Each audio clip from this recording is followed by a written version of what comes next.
Bonjour, aujourd'hui je vous retrouve pour une nouvelle recette. Nous allons préparer une ratatouille qui, vous le verrez, va cuire plusieurs heures, ce qui va lui permettre de presque caraméliser. C'est parti, on y va. Pour cette recette, il nous faut des aubergines, des poivrons, des courgettes,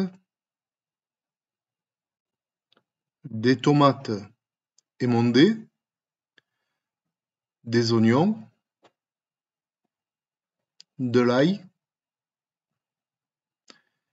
des olives et un bouquet garni. Tous mes légumes sont coupés, il ne me reste plus qu'à les faire cuire. Alors ma préparation va se faire en deux cuissons. La première au wok, où je vais faire sauter mes légumes un après l'autre. Et ensuite je les mettrai dans une mijoteuse. Et c'est là où ça va cuire pendant plusieurs heures.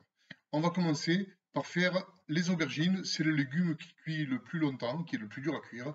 Donc je commence toujours par mes aubergines. Huile d'olive. Je suis généreux sur l'huile d'olive parce que l'aubergine a cette caractéristique de pomper l'huile d'olive. Donc j'en mets généreusement. Ensuite, on va allumer notre feu, bien sûr. Voici qui est fait. Et on va attendre que l'huile chauffe avant de plonger les aubergines. C'est parti.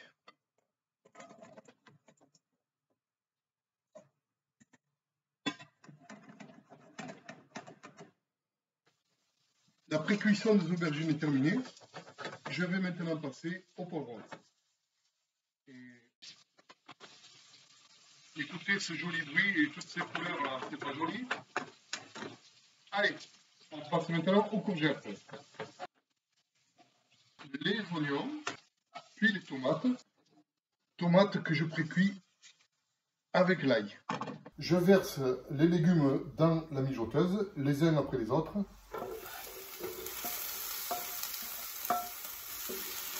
Voici pour les aubergines, qui, pendant que je vais faire revenir les autres légumes, vont continuer de cuire tranquillement dans la mijoteuse.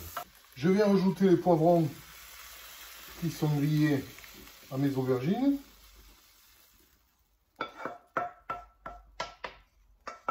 Et la cuisson va se poursuivre à couvert. Pendant que les courgettes cuisent, je vais rajouter dans ma préparation les olives et surtout le bouquet garni qui va commencer à donner du goût à tout ça. C'est au tour des courgettes de rejoindre la mijoteuse.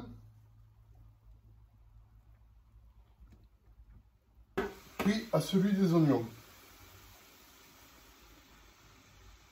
Pour finir, je viens rajouter les tomates, alors qui ont rendu beaucoup d'eau à la cuisson. C'est la raison pour laquelle je vais maintenant laisser mijoter à découvert. Je vais mélanger tout ce petit monde. Et à partir de maintenant, je vais laisser mijoter pendant plusieurs heures. Voici ce que ça donne après 3h15 de cuisson. Vous ne pouvez pas profiter de l'odeur, moi si. Je pense qu'on va se régaler. C'est ainsi que je prépare une ratatouille aux bonnes saveurs de Provence. Elle va être parfaite pour accompagner une bonne grillade. Je vous souhaite à tous un bon appétit.